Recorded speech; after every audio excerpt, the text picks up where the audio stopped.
What is up, theme park hipster? Today we are at Walt Disney World and I'm going to talk about a taboo subject, and that is dining alone. So let's talk about those best tips and some of my favorite places to dine alone here at Walt Disney World Resort. The first tip that I want to recommend is that you make your reservations in advance. Making any of these advanced reservations can at least ease the stress of one, trying to figure out where you want to eat, and two, you don't have to worry about standing at the host area with that awkward stare like, hi, I'm just waiting for my table. You can do all of your advanced reservations on the My Disney Experience app. The next tip is to dine with a great view.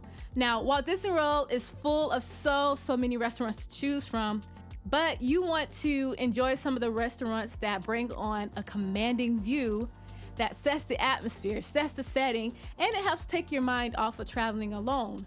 Not only will you enjoy a great view, but it will also take your attention away from the other people who are sitting in the restaurant.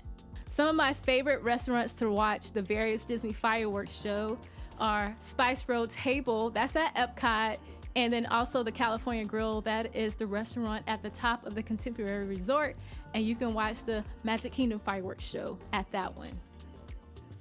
Tip number 3 is to eat at the bar area of a restaurant or the lounge area. You can find bar areas in many of the restaurants, but some of my favorite are Nomad Lounge, that's my go-to, and that is in Animal Kingdom. There's just so many. There are 2 advantages of dining at one of the restaurant bars. 1, you won't be the only solo diner there. And 2, you can watch all the excitement. You can watch the bartender making drinks. You can have a conversation with the bartender / cast member. You can even have a conversation with the people sitting next to you. The next tip is to catch a live show while eating. When you're at Walt Disney World, it all boils down to getting entertained. When that is the whole point of view for your visit, why miss a meal that gives you entertainment? And you can find these types of places like the Sci-Fi Dine-In Theater at Hollywood Studios. You can sit there in old-fashioned cars and watch the movies. That's a good one. The tip that I have for you for dining alone at Walt Disney World is to try to book a table during the less crowded hours. You can usually find this right before the dinner rush or right after. So if dinner is usually peaking around 6 to 8:30, you want to get there before that time, or around like 9 to like 10. So I just left the spa and I'm having a solo meal here at the Grand Floridian Cafe. I think I'm kind of used to it now, so the solo dining alone thing doesn't bother me anymore, and so you just gotta do it. You gotta rip the band-aid off, come out here and have your solo dinner or breakfast or lunch or brunch like I am. The best places that you should eat at Walt Disney World on your solo journey. My number 1 is Morimoto Asia in Disney Springs.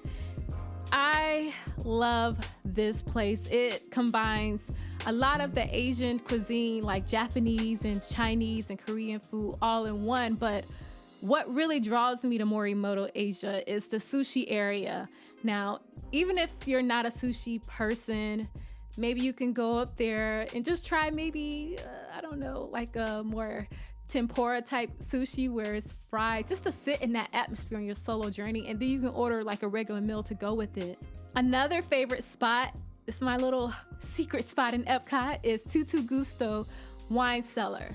This is located in the Italy Pavilion, and it's like an intimate, dark cave setting right in the heart of World Showcase. So you're gonna go in there, and usually the hostess, they'll try to put you on a table, and you just say, no, I'll wait for a chair. For me, I like sitting in the homey chairs or the couch. Kind of feel like I'm really in someone's home in their cellar, drinking all their wine. But they have some really good appetizers and really good Italian dishes there, and absolutely great drinks to choose from. Not only do they have great wines, but great cocktails.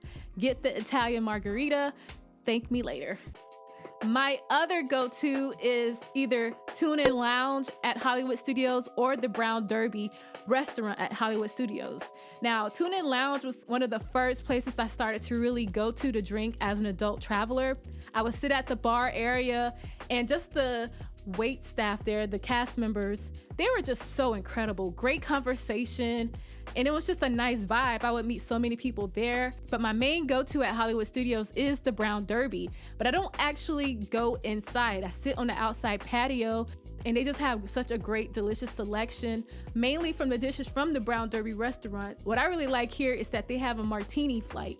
Don't judge me, but I'm a solo traveler and I like to have adventures on the cocktail side. So I love doing their martini flight because then I get to try many things and then I can decide if I want to do something different. Plus, they have the world famous Cobb salad. And if you don't eat anything at Hollywood Studios, get the Cobb salad from Brown Derby. Another spot is Nomad Lounge in Animal Kingdom, like I mentioned earlier. I love Nomad Lounge. Next to Morimoto, Nomad Lounge is my number 2. It has such a great spirit and sense of adventure as the Imagineers are kind of telling their stories of travels around the world, especially in Africa and Asia. It's adjacent to Tiffin's, so they both kind of have the same similar storyline, similar food. When you're there, get the truffle poutine. And they just have so many good cocktails and drinks. And if you're not a cocktail person, you can get you a mocktail, meaning no alcohol, and just sit there in that lounge and just take in the atmosphere. Those are some of my favorite solo dining restaurants to enjoy at Walt Disney World. And until next time, happy park hopping hipsters.